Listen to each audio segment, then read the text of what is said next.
Nasa linya po ng ating komunikasyon si Sir Eric Apolonio, ang tagapagsalita mo ng Civil Aviation Authority of the Philippines. Good morning po, Sir Eric. Good morning po, Senator Tolentino. Siguro, Sir, siguro Sir Eric Sentol, unahin na muna natin yung estado na dito sa Pilipinas. Kamustahin namin muna, Sir Eric, yung pong exodus na nangyari ngayong holiday season. Ayun, gaano ho ba karami dinagsa yung ating mga paliparan?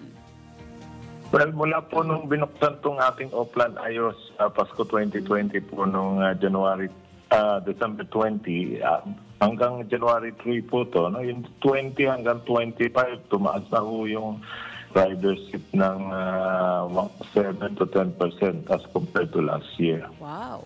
Oho. Taas, ano? Opo.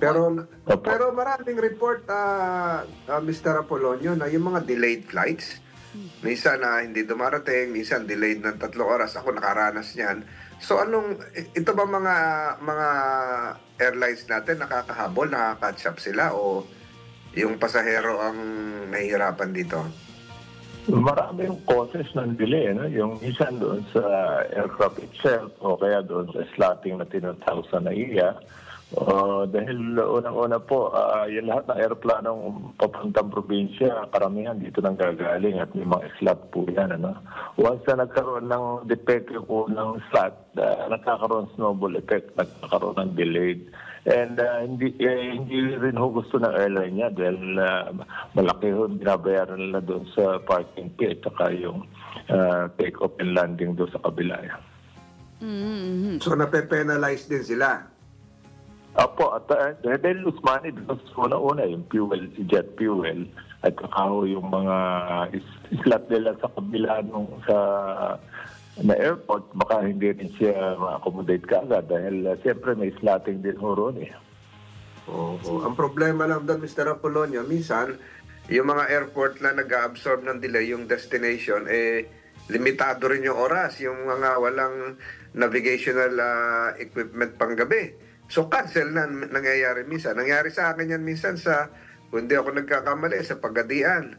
Kinancel na yung lipad. So, sunod-sunod na yan.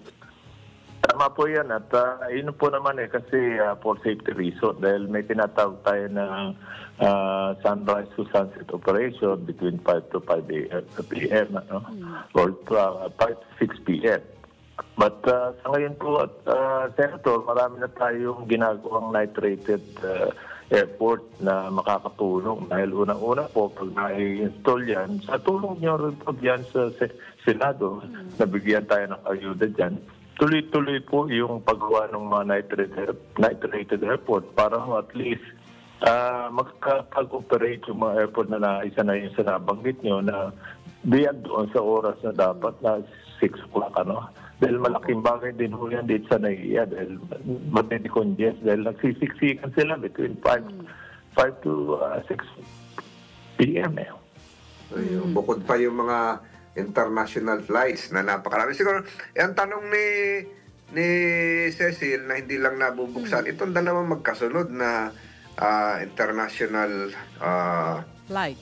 Propheto na nangyari sa Korea yung kahapon alas 9. So hindi ba ito nakagimbala naman sa ating kagambala sa ating mga aviation authorities, lalo yung ibon, kung totoong ibon yun doon sa Korea. Alam ko, Mr. Apolonio, may mga ilang paliparan talaga may lumilipad na ibon eh. Opo, climate change na ho yan. Kaya ina-address ng CAAP yan. In fact, magkakaroon kami ng seminar nga last 2 weeks ago tungkol din sa bird strike, kasama yung ating airline partners kung paano mitigate yung pagdami ng mga ibon malapit sa airport. Dahil napakadelikado po niya, Senator, yung take-off and landing, wala na talagang control ng piloto dyan. Kaya isa siguro yan naging cost nung sa J2 Air. At total nakuha naman ho yung black box. Kaya malalaman talaga natin kung ano yung nangyari. Sir Tsaka Eric, dito sa atin naman, sa NAIA, alam mo yung protected sanctuary dyan ng ibon, nandiyan sa Freedom Island, malapit dyan sa mga reclamation area sa Parañaque. Talagang libong ibon dyan.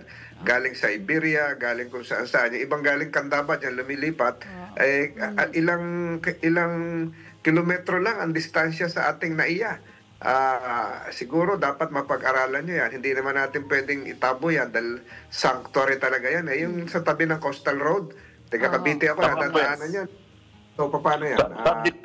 Subject for negotiations po yan, inaayos natin dahil para ma-address yan. Dahil sa approach nung runway 0624 yan talagang una-una napaka-delikado. No?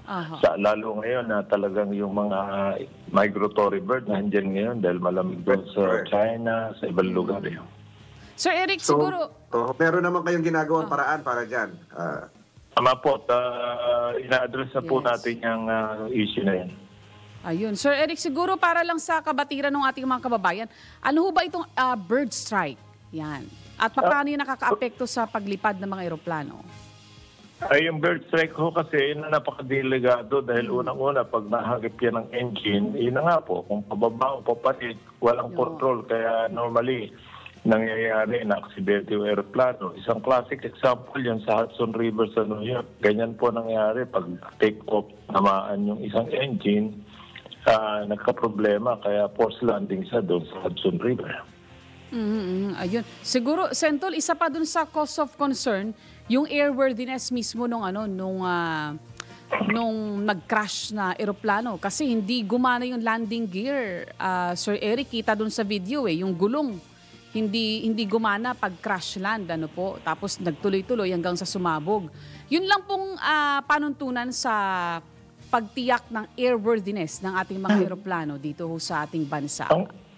Ang mga aircraft operators po sa Pilipinas, dumadaan yan sa mga safety check. Unang-una yung may mga maintenance check yan. Tapos sa pagbaba at pagpanot niyan, ini-inspection din ho yan. Kaya lang, hindi natin maiwasan katulad nitong bird strike o yung bad weather. Talagang medyo minsan nangyayaring ganyang aksidente. Pero so far po, yung air travel mode, pinaka-safest pa rin kasi ang plane crash, nangyayari lang 1 in 1.2 million. Tapos kung mamamatay ka sa air crash, ang data dito is 11 million, 1 in 11 million. While yung accident by land, 1 in 107. Mas mataas pa rin yung chance. May mga mataas pa rin. Lalo sa two wheels, di ba? Mas mataas din. At lalo sa nakainom ng mga driver. Sir Eric, may mga kaso na ho ba ng bird strike dito sa Pilipinas? Ay, marami ho tayong nangyayari ganyan. At salamat po naman at walang mga major accident na nangyayari dahil yung mga ibon naman dito, except yung mga migratory bird, maliliit lang Ang isa pa dun sa tinitingnan, Sir Eric, maikli daw yung runway doon sa paliparan sa South Jola. Dito ho ba sa Pilipinas, Sir Eric, kamusta ho ba yung mga runway ho natin? Hindi po. Ayan po kasi hindi pwedeng bumaba kamukha ng binabanggit ng Airbus 320 na yan. Hindi pwedeng yalaw bumaba kung hindi kaya yung runway length. Ang nangyari lang ho dyan, siguro dahil nga hindi nakahinto kaagad, nagkaroon ng mechanical at nasama pa yung bird strike. Anyways, may black box naman ho rin, madedetermine ng ating aircraft accident sa investigator sa Korea. Okay. Ayun.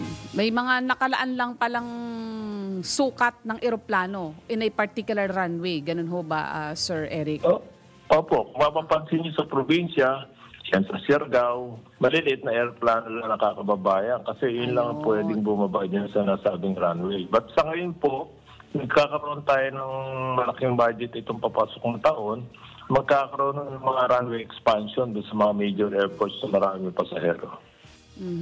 Okay. Alright. Ayun. At maraming salamat pero talagang kailangan yung pag-iingat din at yung presence of mind ng mga piloto. Lahat naman po dumaan yan sa pero aksidente. Yes. Maraming salamat Mr. Eric Apolonio at mabuhay po kayo at sa inyong ginagalawang institusyon. At Happy New Year! Happy New Year po sa inyo. Happy New Year po. New Year po. Magandang umaga. Ayun. Magandang umaga.